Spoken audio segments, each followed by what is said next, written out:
Hello and welcome back to the ACSC podcast. Thank you so much for the great response we've had in the last few episodes. And just want to say a quick start with thank you so much for 100 views overall. We've just noticed that, and this is only our fourth episode, so it makes such a huge notice to me and Adil. And it means the world to us. Just saying, we have so many more ideas for the future. This is only really the start for us, and we want to take this a lot further. Potential with interviews coming up, future. That is what we want to eventually venture into. So we're going to start today going away from football, as the first three have been about that, and we're going to be talking about a bit of boxing and UFC today. So showing a different side to the knowledge we have. And we're going to start with the first live sporting event since this whole coronavirus situation, which was UFC 249. And I'm going to let Adil start this one today. Hello guys, it's Adil again. Just a quick thank you from me again as well. Getting over 100 views is and listens, sorry, is it's really motivating for us. Me and Charles really appreciate the numbers. To be honest, what it does as well, it actually kind of motivates us to do more, give you guys more content. Obviously, we are getting a good feedback as well from everyone. So everyone who's giving the feedback, it's much appreciated. And like we say, as soon as we see the numbers, going over 100, it just shows that there's that interest in there for us. And like I say, it really motivates us, and we couldn't be more appreciative if we tried. So just a massive thank you from me as well. Yeah, like Charles was saying as well. So today, a bit more away from football. It is vital to say that predominantly it will be a lot of football because that's where our majority of our knowledge lies. But we do have interest in other sports. In the future, you hear, maybe Formula One, you hear other sports, maybe cricket as well. But today we are going to focus on the combat sports and mainly UFC and boxing. And the first topic we've got today is actually the UFC 249, the major event. That's the first major event, actually, Charles, like you rightly said, since the coronavirus lockdown and the outbreak. And it was nice for people who love sports, and more so people who love combat sports, to get that to see a bit of fighting even though there was no crowds. Still a success. And we'll just start off with the one of the undercards that was on that main event, with Francis Ngannou versus Jairzinho Rozenstruik. An amazing fight. I think, well, it wasn't exactly an amazing fight. I mean, 17 seconds. Ngannou, who absolutely blitzed him. And watching that live, it was just a man who's got, most brutal hands in the sport, and a man who's absolutely brutal. I completely agree there. I think Francis Ngannou, watching the way he fights, there's no one in that division that can compete with the amount of power he has. He is frightening to watch, and the more fights he has, the better he seems to get every fight. I don't think, if you watch the fight, it wasn't the cleanest of fights at the start. I'd say it wasn't the cleanest knockout I've seen him have, but it just shows the power he has behind them hands, regardless if he hits you clean or if he hits you even just slightly, you're going down. Yeah, exactly that. I mean, when I was watching the fight, I mean, the thing about Francis Ngannou, when he's sharp on the scene, he was very much, people are looking at him thinking, who is this guy? And, is he going to go through the whole division and destroy everyone? And then he had his little blitz where he obviously lost to Stipe Miocic, who took him the 5 rounds, and obviously he lost on the unanimous decision.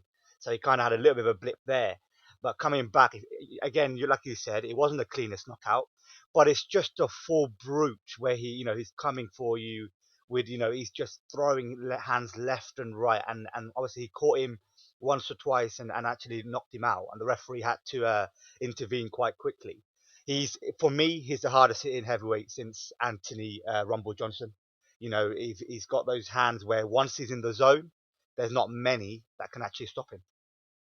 No, it's a tough thing because if you're saying if he was around a few years ago with the John Jones and Daniel Cormier type of things, that would have been such an incredible fight to see. But I can't really see anyone really coming up and moment who could give him a better fight unless he fights. I've completely forgotten the name of who you just said, the guy who he eventually beat and has a rematch there. Yeah, so that was Stipe Miocic, who obviously is a really intelligent fighter. He obviously lost against him, but yeah, potentially that could be a fight that he looks to avenge, and then maybe dominate that heavyweight division because he's got the sheer brute force in his hands, and he's the for me he probably is the most brutal heavyweight in the division right now. Yes, so we can then move on to the Tony Ferguson result, which in a lot of people's opinions was a massive shock result there. Yes, yeah, Tony Ferguson obviously coming into the fight, with he was on a 12 win streak. He had the fight with Khabib that was meant to happen. I think they tried to make it 5 times, and all 5 times it feels like it's a fight. Yeah, exactly. It almost feels like it's a fight that's cursed. I mean, I've never heard of anything that's been scheduled to happen 5 times and not happen. A fight that probably will never, No. yeah, exactly, and a fight probably that never will happen. And obviously, then you got Justin Gaethje who came in, who's got a very impressive record himself with a 22-2 record. And he only came in and was announced, I think, back in April that he was going to step in for Khabib and fight Yeah. Tony. And again, a fighter who's learned his way over the years. Before he used to get, when he used to hit people with a couple of good strikes, he used to be excited and jump into, a trap, and then he'd lose in that situation. But now he's more of a tactical fighter now, where he'll catch someone, he'll drop off, he'll make sure they're shaken up, and then he'll go in there and hit them again. And all fight, if you watch the fight, he absolutely battered Ferguson all fight. Um, and what that Yeah. does is, No, I mean, I agree there. exactly. If you see Tony's face at the end of it, I mean, the referee he had absolutely every right to stop the fight. And I think, a massive shock. It is a shock because I think a lot of people expected Tony to come through that, and then potentially the fight with Habib still be there. And what that does is probably throw things into the spanner. Yeah, and that's it. You can sort of link that into our next conversation we're going to have. Is obviously the whole Khabib fight. If it's ever going to happen, I don't know now. This will be the sixth time they've tried to reschedule it. It's a bit of a beyond the joke really now. But obviously Conor McGregor getting very vocal again last night. Some of his tweets, I don't know if you saw them, but him basically just going at absolutely everyone in the division again as usual. And obviously, what he was saying about Justin, he's saying he's going to have his teeth as a necklace. I think the problem with Conor McGregor is at the moment he's so good at Yeah. talking, but over the last few years we haven't really seen enough to back that up.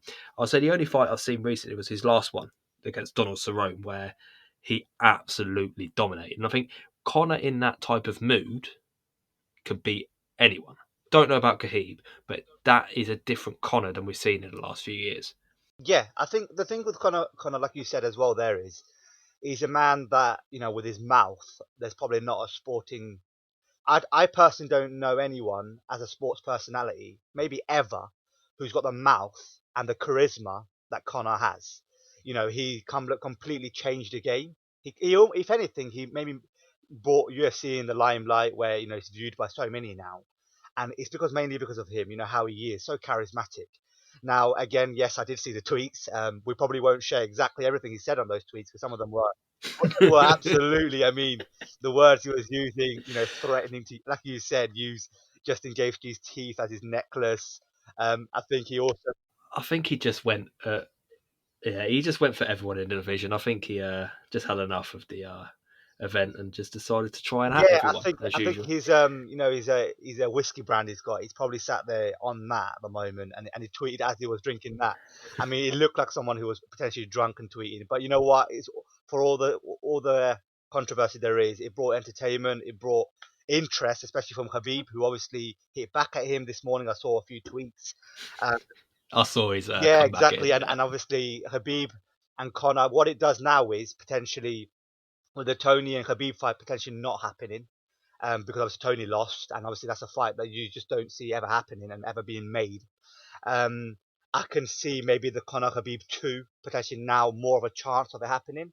Conor did rightly so, like you said, beat Donald Cerrone, but that is a Donald Cerrone who, and this is no disrespect to Donald Cerrone, he's become a bit of a stepping stone now, and for all he's achieved. If you look at his yeah. last few fights, he's lost a majority of them, and he's almost felt like a stepping stone for many people. And he's coming to the latter stage of his career now. So even though I mean Conor was absolutely brutal in that fight, and he was really impressive, I can't look at that and go, "Oh, he's back," because for me, it's a declining Donald Cerrone, but he showed enough in that fight to show that he could potentially come back. And that Conor Khabib fight, I don't know if that would happen straight away. I think Conor would come back and potentially fight either Dustin Poirier, which potentially could be a fight he could have again, or there could be maybe Nate Diaz again Yeah, potentially. Maybe one of those fights where he can properly introduce himself back into the division again, and then the Khabib fight potentially could happen again. I think the Nate Diaz fight. I don't think he'll take that. I think that would be another massive event that would need to build up. I think he's either got to choose Diaz or Khabib. I think my personal opinion there. But like you said, the Cerrone fight, some of the stats from this I saw, it was obviously a 40-second fight, but in 19 of 26 significant strikes landed, Cerrone only attempted one. Like you're saying there, but to me that Yeah, wow. shows where Conor was on it. I think he got his training right. I think he's changed it up a little bit to get a bit more usual and getting back himself. But like you're saying, comparing the records, Conor is 22-4 as a pro record. Khabib 28 wins, 28 Yeah, fights. 5'10" is Khabib. Conor's 5'9". Both 155 pounds. Conor has a 74-inch reach, whereas Khabib only has a 70. So you're going by them. Conor should have the reach advantage, but Khabib is probably the best yes, wrestler yeah, in the UFC history. I have never seen anyone yeah, yeah. I'd probably agree with the that. way Yeah, he does. I think again you're probably. Yeah, I think you're spot on with that personally. For me, I think it's quite well known as well, and we'd just like to say as well, we are both we both admire both of them. I think Charles is more of a. I think you rightly say you're probably a Connor fan, more so, and I'm more so of a Khabib fan. I mean, don't get me wrong, I am in absolute, I have full of admiration for Connor. But for me, if you watch the first fight as well, and obviously Connor did catch him a few times, I just see as soon as Khabib brings someone down to the ground, You don't get back up. it's for me it's game over. You don't, unfortunately, you just don't, because he's got this a knack where he gets you in his squeezes, and he's a king of grappling. Well, And as soon as he I gets you in saw those some chokes, stats. I was looking at it's Khabib, yeah, and I found in an average 15 minutes of a round, he averages 5.35 takedowns per 15 minutes, and his overall over his 28 fights, he's got an 87% success rate of getting people to the ground. there you go. I mean, there you go. So that's telling you, that's just telling you almost every fight he's going to have, he's going to bring you to the ground. Like And as soon as he it's does that, especially with Conor, yeah, and Conor's defense is not. I mean, his attack is one of the best in UFC history. There's no doubt about that. When Conor throws his hands and is very accurate, it's very tough to hit back at him. But when Conor's defense, on the other hand, is a little bit more exposed, and I just see potentially if that fight happened again, for me personally, it's the same result, and I just don't see it. Khabib losing it. I mean, Conor, he'd have to catch him. He'd have to fight the perfect fight. He'd have to be very on the ball. He'd have to move around a lot. He'd have to try and make sure Khabib doesn't bring him down and catch him at every opportunity he gets. But like I said, I'm full of admiration for both of them. But for me, Khabib wins that fight all day long. And if there was obviously a rematch for me, that's how it'd go. how you said there is I do have a huge admiration for Gregor, but I also like Khabib, and I like you said, I think if the second fight does happen, Khabib will win again.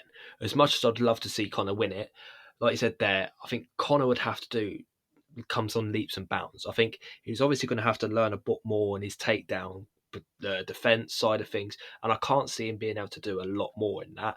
But I think there's recently I saw a tweet a few days ago going around. There was a little clip of about a 4 5 second clip of it showing, like you say, where he caught him a few times, and everyone was saying if Conor was at his best, that would have been it over. I don't know about that. I think Khabib can take a punch. He's got a very good chin on him, just as much as well.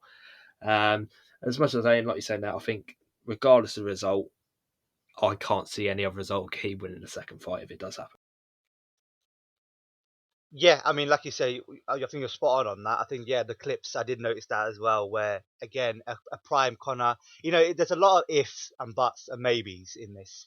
And what's the facts here is Khabib is not just a grappler, and Khabib doesn't just win by, getting in the grappling position and choking people out and people tapping out. He has got a very high knockout percentage as Yeah, well. And if you look at his fights as well, I think what did I see? I think in his 28 fights, I think 21 or I'm not sure how many of it were TKOs.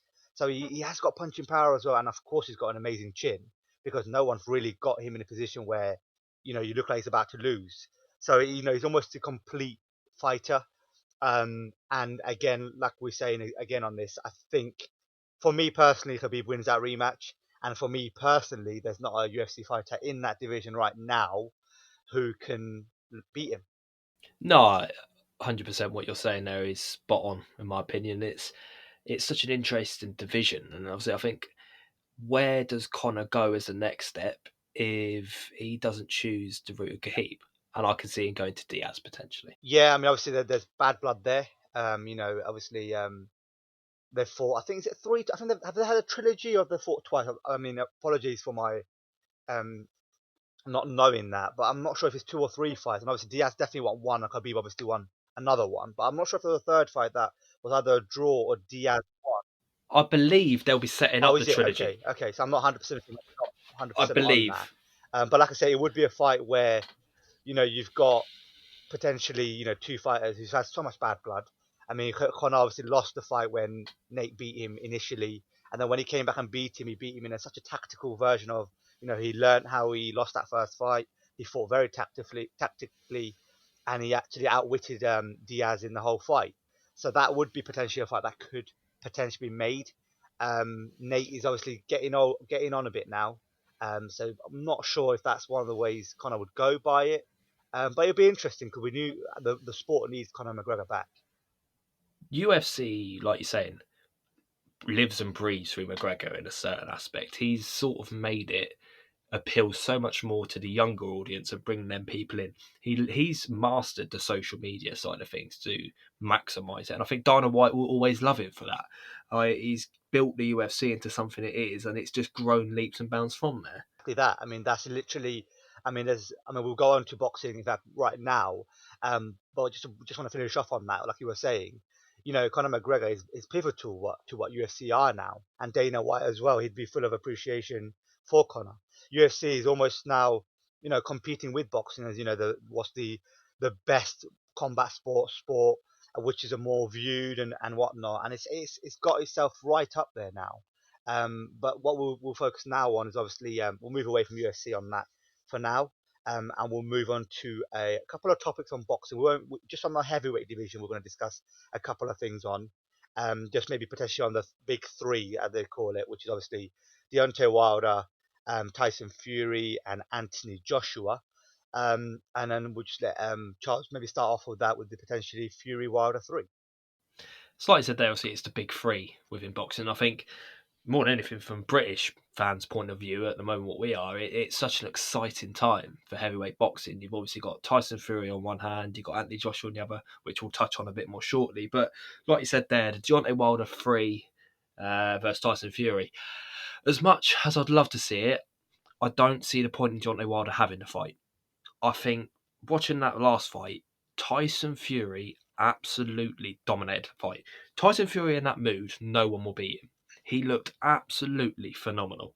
And all of it, his record 31 pro fights, 30 wins, 67% knockout ratio. At the end of the day, he still is the linear champion. He never lost any of them belts he did. Um, some of the stats on that fight is obviously he knocked him down twice officially. Yeah, Obviously, the other two were slips. But to me, he put Wilder on his ass 4 times. yeah, exactly It's that. Yeah, that fight there, and I saw one here. He landed out of 272 punches thrown, he landed 135 punches with a 50% accuracy in that fight alone. That showed how frightening he can be, and he's not just what everyone says, this defensive boxer who's not pretty. He looked phenomenal. He went out there and took the fight to Wilder. yeah. I think you're spot on that. I think again, I probably do agree with you in a sense that if there was a third fight, which I believe Deontay Wilder there's a clause in the contract where if Fury won that second fight, Wilder could activate a third fight. For me, he'd be silly to take the third fight. If we watch the first fight between the two, Deontay Wilder dropped Tyson Fury a couple of times in the fight. Obviously, notably in the 12th round, which I'll just get to. But throughout the fight, Tyson Fury outboxed him. Jab and move. He caught Deontay enough times, and he was up on the judges' scorecard. And obviously, up until the 12th round, when Wilder dropped that massive right hand he's got, that really lethal right hand, which is so well talked about. He's got that power brute in his right hand, and he obviously dropped Fury. And many thought, and I thought when I was watching it, I thought he's completely out cold. And for him to get up like the Undertaker gets up, he almost felt like the way he sat up. It did, didn't it? It just felt like the way I just saw him get up. All I could hear was the Yeah, ding, and then yeah, lights went off. That's what I keep in my head. yeah. And obviously, he got up, he beat the count, And then obviously because he got knocked down twice, I think I can understand why that fight was called a draw. Personally, for me, Fury absolutely dominated and should have won it, as do many believe that as well. Then they had the second fight, and then the second fight is nothing we can really talk about. I mean, if you look at Deontay Wilder, what he came out and said, saying his what was it? His costume was heavy. Is that what he said? Is that what he said? His armor plating was too There you heavy. go. So Yeah. I mean, I think that was, for me, that's laughable. That's just, even if that is true, I wouldn't come out and say that, because that for me is embarrassing. He No. like, it's laughable. Even if it was true, you just don't say that. You just accept the defeat, take the L, and potentially move on. But yeah, again, you saw it. He Go on. made up this whole thing, like you're saying there, with his coach. He sacked him, which has all become massive news because he threw in his towel. You're saying all this that you want to go out on your own feet, everything. I get that. Yet then the next day you're saying that your armor plating that you chose and you wore, I think it was a week before Yeah, the event, and said nothing was too heavy for you. yeah, exactly that, Like, Charles. Yeah, exactly that. I would have more respect for him if he come out after the fight and said, "You know what? Hands up, Tyson. You absolutely smacked me about." That would have been it. Yeah, exactly that. I think Wilder hasn't got that nature in him, has he? No. But like you say, in that second fight, I mean, Fury battered him all fight. I think Wilder was dropped twice in that fight before his actually corner threw in the towel, rightfully, by the way, I think, in the seventh round. And a third fight between Wilder, I don't think Wilder. I think he'd be dumb to take that third fight. He was outclassed for me, and in a lot of boxing fans and pundits, he was outclassed in both fights.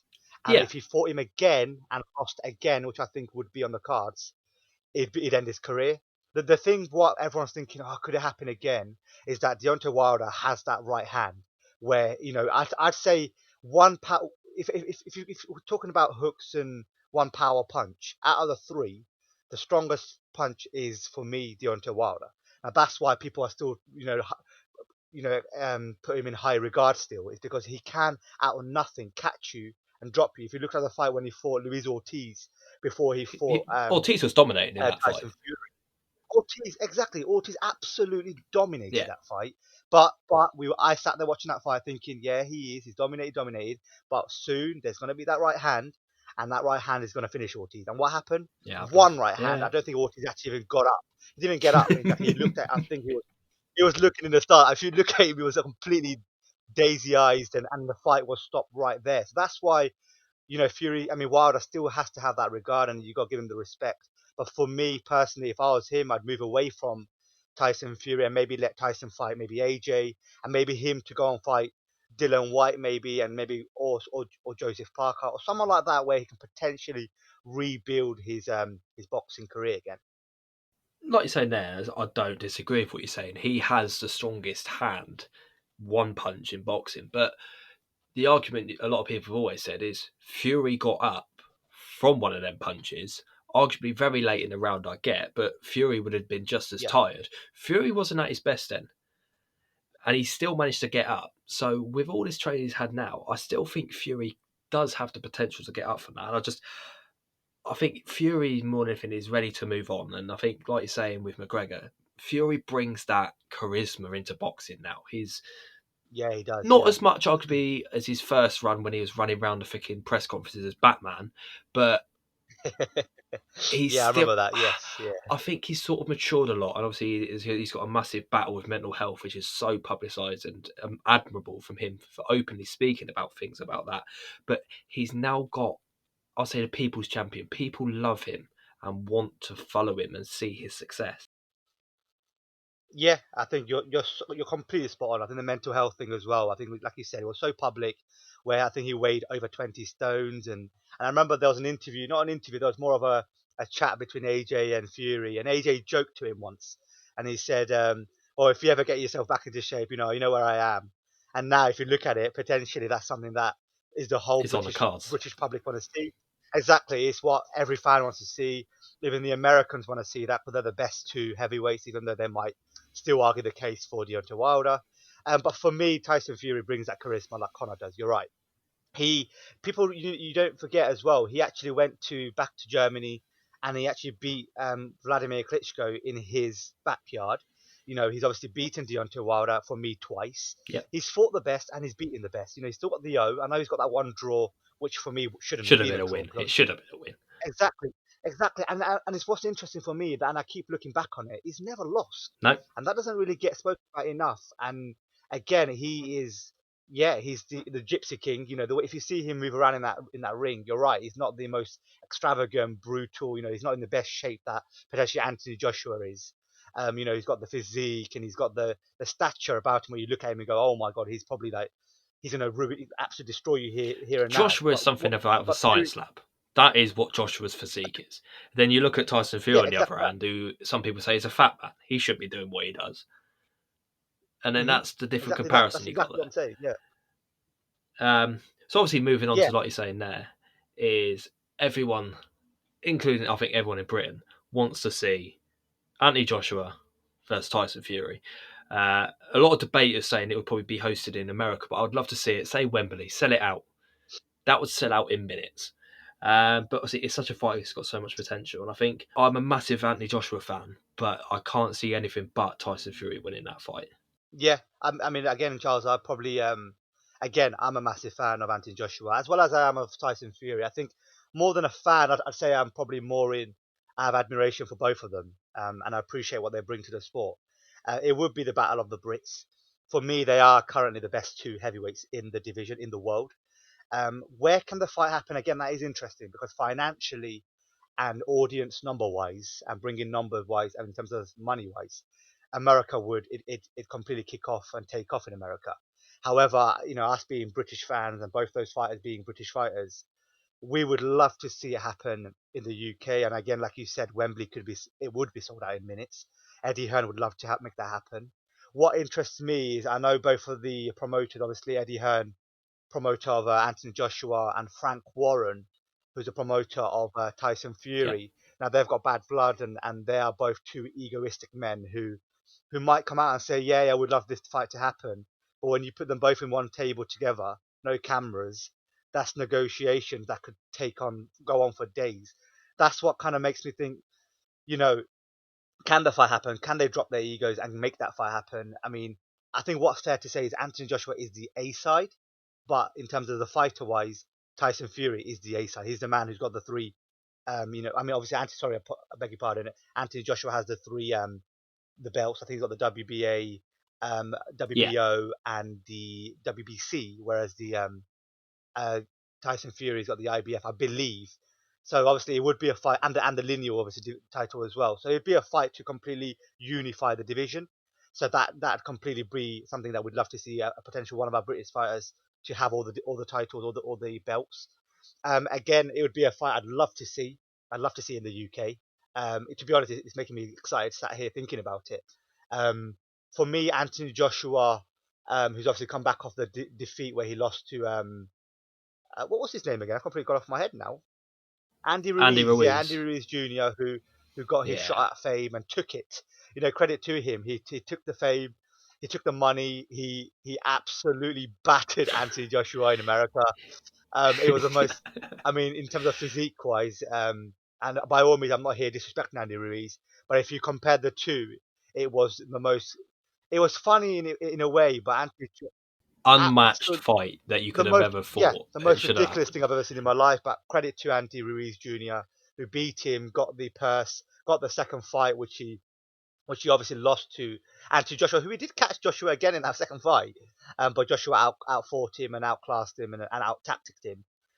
But that's probably something now where Joshua's probably learned. He's probably learned that I can be a bit more defensive, which you need to be with Tyson Fury. I was going to Yeah, touch on exactly. that, Go and on. I think, like you're saying, there is. I've seen a lot of people. I speak to. I've spoken to a few people, and they've always said, "Oh, the second fight was rubbish. It wasn't anything." But I was saying that's the difference. Anthony Joshua showed that other side. Everyone expects Joshua to walk in the ring, knock someone out in the first round. Joshua isn't that fighter anymore. He done that at his lower levels because he was fighting people who were still coming up. When you're at this elite level, you can't expect to walk in a ring and knock someone out in 3 rounds. It doesn't happen often, and I think that's the good thing. It makes it interesting, and that side of Joshua was so good to see that he can, I'll say, outbox someone. He put on a masterclass performance. He walked in that ring. He knew he Yeah, had a job to do, and got the Yeah, job done. exactly that. I think that's what we saw a boxing maturity from Anthony Joshua there, which we're probably not seeing that side from him. He knew what he had to do.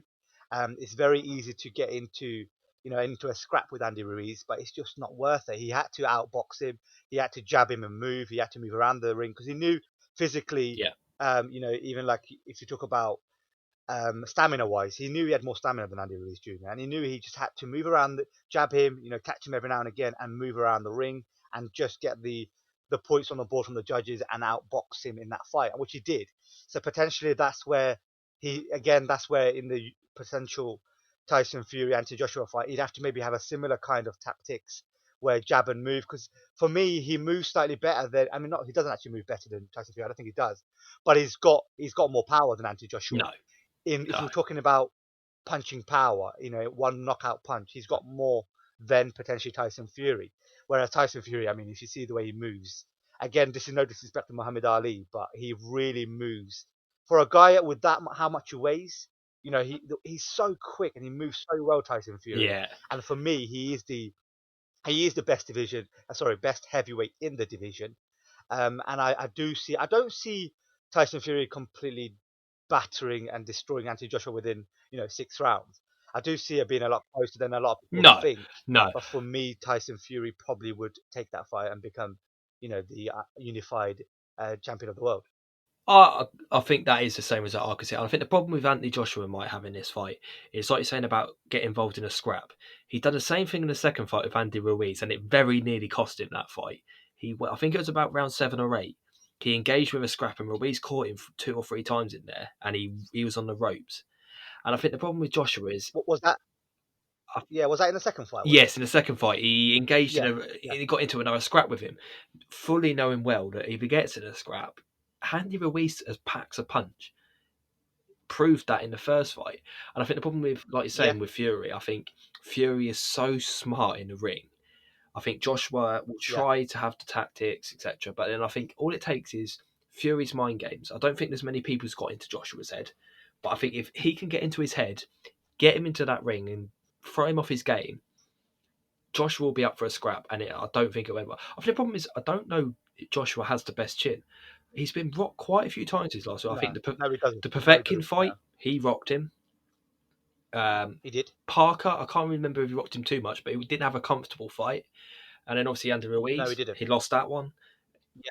So I think you're spot on. I think Anthony Joshua can be got at, and I know a lot of our audience probably listening today are probably a massive fan of Anthony Joshua, even the female audience, rightly so, absolutely. But what it is, he probably doesn't have the chin, as you say. You're absolutely spot on, as potentially Fury does. I mean, obviously Fury got up from the most devastating punch I've ever seen in boxing. So I think if Fury goes on the attack, there is problem for Anthony Joshua, and I don't know if he's got the defense no, and again the chin to to try and stop stop it. Tyson Fury. No. Exactly. I think from a marketable point of view, from Eddie Hearn point of view, and even like you said, he looks like a guy that's made from a science lab. From a marketable point of view, you'd love to see Anthony Joshua win the fight and be the unified champion, and it looks good, it looks right. Now, from Tyson Fury point of view, you look at him and you go, how is he a guy like that? Is unified champion of the world, so it doesn't look right. But then if you look at who's the better fighter, for me, it is Tyson Fury, and that's a fight that I'd love to see happen. Whether or not it does happen or not will be another story to be talked about. But for us, it is a fight that I think we'd both love to see, and I think that's what we'll wrap up for today, won't we, Charles? Yep, I think that's more than enough. We could go on a lot longer. There's so much debate in this. I think if you guys would like to hear more conversation around the boxing, I think it's a sport I love watching, and it's something I'd like to express more opinions about. So if you guys would like to hear more of our views on potentially AJ Fury, whatever, and we can more happy to talk about other divisions. There's so much more to explore within in that. So please let us guys know what you think. We're probably going to go potentially maybe F1 is the next topic, or maybe back to football. We're not 100% sure yet, but there's a lot happening recently with F1. Recently, I'll just touch on it, is Vettel announcing today he's set to be leaving. So that is potentially the next topic we'd like to talk about. But that's it for now, guys. Thank you very much for tuning in, and we'll see you guys next week.